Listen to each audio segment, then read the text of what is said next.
Bagaimana disebutkan juga oleh mereka, termasuk yurisul faqr adalah banyak tidur berlebihan dalam tidur.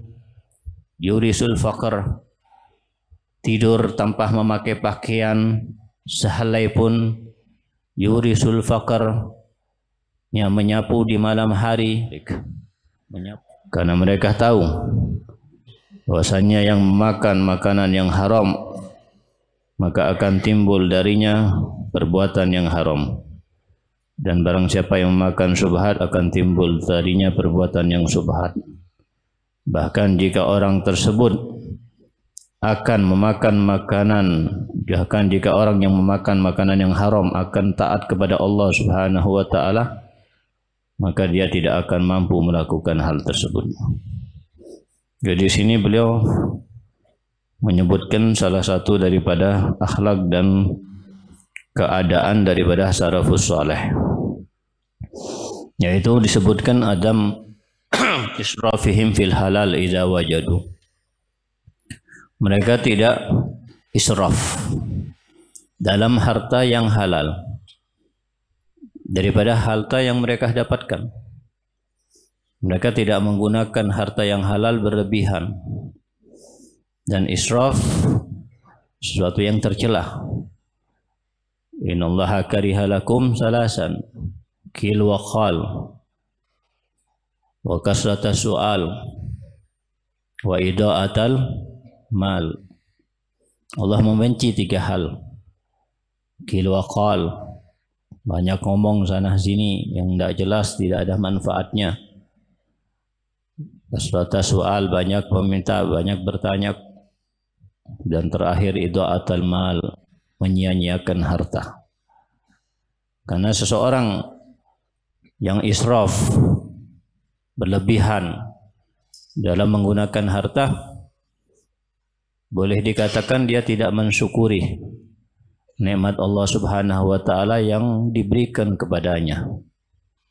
Apapun nikmat tersebut, baik itu nikmat makanan, nikmat minuman, nikmat pakaian, dan lain-lain. Dalam makanan seringkali terjadi ketika kita makan tapi kita tidak memakan sampai bersih. Kita menyisakan sekian butir daripada nasi atau sekian bagian daripada lauk pauk, yang mungkin ujung-ujungnya nasi itu tidak akan dimakan oleh orang lain, tidak akan dimakan oleh manusia, bahkan ujung-ujungnya nasi itu akan dibuang ke tempat sampah.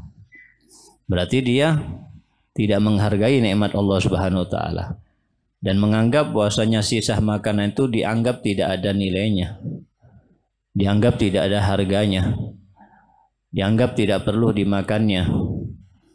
Padahal satu butir daripada nasi itu adalah nikmat yang agung, nikmat yang besar. Karena satu butir, 2 butir, 3 butir tidak akan sampai kepada kita kecuali dengan beberapa proses, sekian proses. Tidak akan langsung menjadi nasi yang siap dimakan kemudian kita memakannya. Tapi proses yang panjang. Ya, dari sebelum kita atau mereka menanam benih, menanam biji-bijian, mereka terlebih dahulu menyiapkan tanahnya, diproses tanahnya, dibajak tanahnya agar menjadi siap untuk ditanami dengan tanaman-tanaman yang diinginkan. Dan itu butuh proses, itu butuh pekerjaan. Belum lagi menanamnya, butuh pekerjaan. Belum lagi juga merawatnya dengan menyiramnya setiap hari. Merawatnya juga butuh sinar matahari. Merawatnya ya butuh juga untuk dijaga dari hama, dijaga dari penyakit, dijaga dari burung dan seterusnya. Butuh beberapa waktu merawat, sekian bulan. Ketika panen pun begitu juga. Butuh waktu untuk memanennya, butuh pekerjaan berat untuk memanennya. Bahkan mereka rela untuk menahan panasnya matahari untuk melakukan pekerjaan tersebut. Dan kemudian setelah itu mereka membersihkan kotorannya daripada hasil panen tersebut sehingga tidak diambil kecuali yang manfaat aja. Itu butuh pekerjaan. Dibawa ke pabrik, di pabrik diolah lagi, proses lagi, butuh pekerjaan.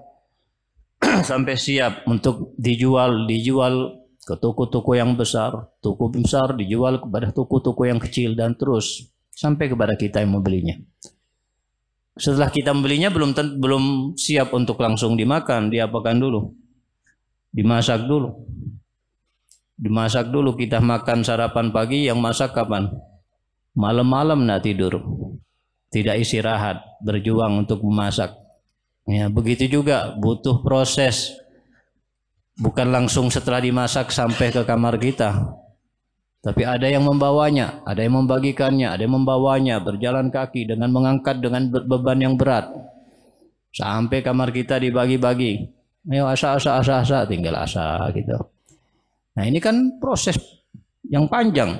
Mungkin proses itu hanya zahirnya yang kita tahu. Tapi yang tampak di mata Allah SWT lebih panjang daripada proses tersebut. Kemudian kita buang-buang nasi tersebut.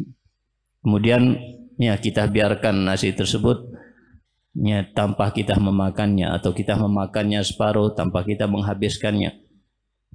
Nah, ini tanda kalau kita tidak bersyukur dan tidak menghargai nikmat Allah Subhanahu wa taala.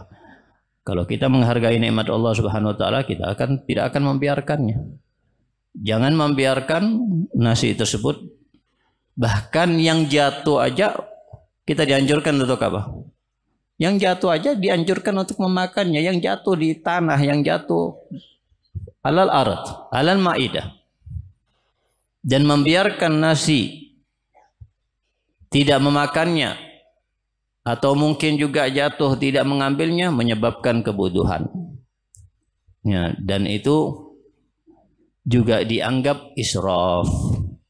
Dan israf salah satu daripada sebab al-faqr, sebab kesempitan rezeki. Sebagaimana disebutkan oleh fuqaha, sebab-sebab daripada seseorang menjadi sempit rezekinya. Di antaranya ketika makan meremehkan makanan yang jatuh daripada piringnya. Apalagi membiarkan makanan sampai tersisa di piringnya, tidak dimakannya. Hada yurisul faqr. Hada yurisul faqr. Sebagaimana disebutkan juga oleh mereka, termasuk yurisul faqr adalah banyak tidur berlebihan dalam tidur. Yurisul faqr, tidur tanpa memakai pakaian sehelai pun. Yurisul faqr, yang menyapu di malam hari, menyapu rumah di malam hari. Yurisul faqr, membiarkan rumah laba-laba di rumah kita. Dan yurisul faqr, memakai imamah dalam keadaan duduk, atau memakai celana dalam keadaan berdiri. Sebaliknya, yurisul faqr juga memakai sisir daripada sisir yang sudah patah. Ada yurisul faqr. Yurisul faqr, tarkul doa lil walidain, tidak mendoakan kedua orang tuanya. Yurisul faqr kadalik nida'uhuma bismihima, memanggil kedua orang tuanya dengan kedua namanya langsung, tanpa memanggil ayah, tanpa memanggil aba, abi, atau ibu, tapi langsung dipanggil dengan namanya, yang dengan panggilan tersebut tidak menghormat kepada kedua orang tuanya. Maka ada kadalik yurisul faqr. Wa hakada disebutkan oleh fuqaha mimma yurisul faqr. Wal faqr bisa jadi maksudnya faqr dunia, yang lebih parah lagi bisa jadi maksudnya adalah faqr ad-din, faqr agama, kefakiran agama yang lebih kita takutkan. Fa israf ya yambahi tarku, yambahi itinabu, dianjurkan untuk kita tinggalkan, ya, untuk kita perhatian dengannya. Jangan membiarkan nasi atau makanan dibuang begitu aja. Bahkan sampai dikatakan oleh fuqaha, kalau misalnya pun ada seseorang yang tidak habis makanan yang dimakannya, kalau tidak bisa diberikan kepada yang lainnya, kalau bisa itu adalah lebih baik. Kalau tidak bisa, biarkan, jangan langsung dibuang. Tapi biarkan sampai rusak sendiri, sampai tidak layak lagi untuk dimakan, baru kemudian dibuang. Karena membuang saat itu, padahal makanan itu masih layak untuk dimakan, maka dia membuang-buang nikmat Allah Subhanahu wa taala, dan itu hukumnya haram. Kita makan nasi pecel, kita makan nasi goreng satu bungkus, kita tidak habis, memakannya separuh, kemudian separuhnya kita langsung buang, itu haram. Biarkan sampai kering, biarkan sampai rusak, sehingga ketika sudah rusak, sudah tidak layak lagi untuk dimakan, maka di saat itu baru kita buang. Kalau kita tidak bisa menghabiskannya, kalau kita tidak bisa memberikan kepada yang lainnya, atau bahkan kalau bisa kita berikan kepada hewan yang bisa memanfaatkan sisa daripada nasi yang kita makan. Ya, ini minimal. Sebagaimana berulang kali Abuya Al-Habib Hasan memang dididik oleh orang tua beliau untuk tidak buang-buang makanan, untuk perhatian dengan makanan yang dimakan sampai bersih. Jadi piring yang dimakan itu harus bersih. Dan kita kalau pergi ke Madura, ke rumah orang tua daripada Abuya Al-Habib Hasan, kita kalau makan ini sampai takut. Jadi sebersih-bersihnya kita bersihkan piring tersebut. Karena kalau tidak bersih, ditegur dan dimarahi dengan ingkar yang syadid, dengan teguran yang keras oleh anak punya Ajit itu. Ya, jadi ini pendidikan yang diberikan oleh kedua orang tua Abuya. Maka tidak heran Abuya perhatian dengan ini. Sehingga anak sendiri pernah membuang air dan kelihatan Abuya. Ketika anak buang air, maka dia tegur sama Abuya, ya Ali itu jangan buang air begitu aja. Air itu masih bisa diminum. Air itu berharga, air itu bernilai. Ente kalau mau buang, minum tidak habis, minimal ente buang ke tanaman. Jangan dibuang ke tanah. Atau kalau misalnya tidak ada tanaman, niatkan jangan niat membuang, tapi niatkan untuk menyiram tanah tersebut supaya tidak berdebu sehingga mengganggu orang lain. Jangan membuang, niatnya membuang. Oke, perhatiannya sampai sedetail ini. Wah, kita berkali-kali membuang air seperti biasa.